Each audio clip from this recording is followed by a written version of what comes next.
तप्त कांचन गौरांगी राधे वृंदावनेश्वरी वृषभानुसुते देवी pranamami haripriya. Hare Krishna everyone, and welcome back to my YouTube channel, which is Bhakti with Shresh. And first of all, a very happy and a glorious Radha Ashtami to everyone. आज की ये पूरी video dedicated है श्रीमती राधा रानी को। तो चलिए उनके बारे में कुछ बातें सुनते हैं।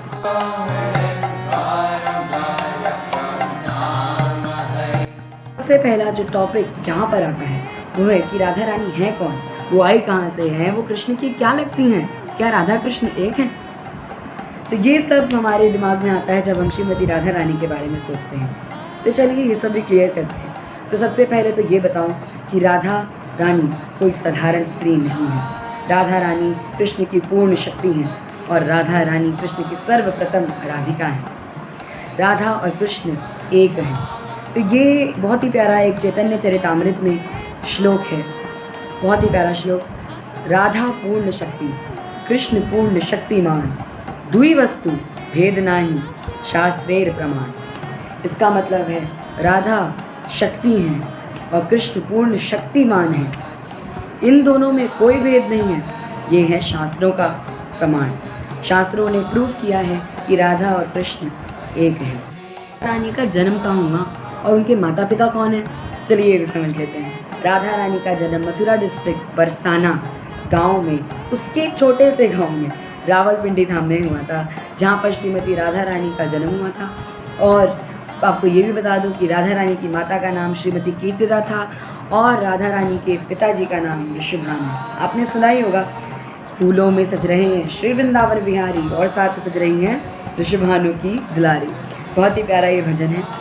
तो अब समझते हैं राधा रानी की छोटी सी बर्थ स्टोरी कि राधा रानी का कैसे जन्म लिया उन्होंने, कैसे वृषभानु के सामने वो प्रकट हुई। तो जब कीर्तिदा और वृषभानु को पहले बहुत प्रॉब्लम्स आई थी, तो उनको चाहते थे कि हमारे घर पे एक संतान आए, लेकिन एक भी संतान उनके घर में प्रॉब्लम्स की वजह से नहीं हो रही थी। पर एक दिन जब वो यमुना के पार गए थे, तब राधा रानी को एक सुंदर से कमल के पुष्प में उन्होंने देखा और राधा रानी उस कमल के पुष्प के अंदर लेटी हुई थी, सो रही थी, और वो ऐसे कमल का पुष्प वहाँ पर यमुना जी में तैर रहा था। वहाँ से वृषभानु जी श्रीमती राधा रानी को उठा के लेकर आए, और जब वो वहाँ से लेकर आए तो मतलब इतना उल्लास से वो भरे थे कि फाइनली अब मेरे घर पे एक बच्चा है, फाइनली अब मेरे घर पे एक पुत्री आई है। पर एक चीज़ उनको बहुत खा रही थी कि उन्होंने आंखें नहीं खोली। 11 दिन हो गए, 11 दिन, लेकिन उन्होंने आंखें खोली नहीं, और वो डर गए कि कहीं ये बच्ची बीमार तो नहीं, कहीं ये बच्ची अंधी तो नहीं है। पर लेकिन जिस दिन राधा रानी का जब बेबी शावर होता, आपको पता होगा, जब राधा रानी का नामकरण कराने जब वहाँ आए सब लोग, तो कृष्ण भी आए, यशोदा, नंद महाराज सब आए कि बधाई देने की वृषभानु तुम्हारे घर में पुत्री आई है, बहुत बहुत बधाई। आए तो छोटे से नन्हे से लाला भी आए, कृष्णा भी आए उसमें।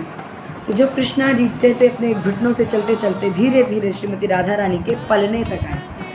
पलने तक जब आए तो पलने को उन्होंने जैसी ऐसे पकड़ के राधा रानी को ऊपर से देखा, राधा रानी ने तुरंत ही आंखें खोल ली। बोलो जय जय श्री श्री राधे। तो क्या हुआ, राधा रानी ने तुरंत आंखें खोल ली। तो राधा रानी ने अपनी आंखें तब तक बंद रखी जब तक उनको श्री ठाकुर जी के दर्शन नहीं हुए, जब तक उनको श्री कृष्ण के दर्शन नहीं हुए। जैसे उनको कृष्ण के दर्शन हुए, वैसे ही राधा रानी ने अपनी आंखें, अपने नयन खोल लिए। बहुत ही प्यारी हमारी श्रीमती राधा रानी, बहुत ही करुणामयी है।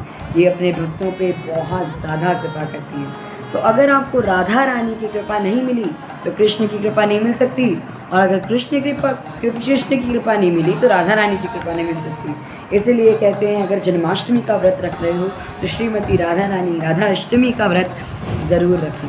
राधा रानी बहुत दयालु हैं और अपने भक्तों पे बहुत ज़्यादा कृपा करती हैं। बहुत ही आसानी से हमें श्री कृष्ण कृपा दे देती हैं, क्योंकि राधा रानी तो चाहती हैं जितने भक्त हों उतना ही कम। तो राधा रानी की कृपा पाने के लिए आप सभी श्री राधा अष्टमी व्रत का पालन ज़रूर करें। श्री राधा रानी की जय। वो जय जय Shri Radhe Shyam. So I hope you enjoyed this video, and if you enjoyed, so please do like, share and comment, and don't forget to subscribe to my channel, which is Bhakti with Shreyash. And all glories to Srila Prabhupada. We'll meet soon in another video.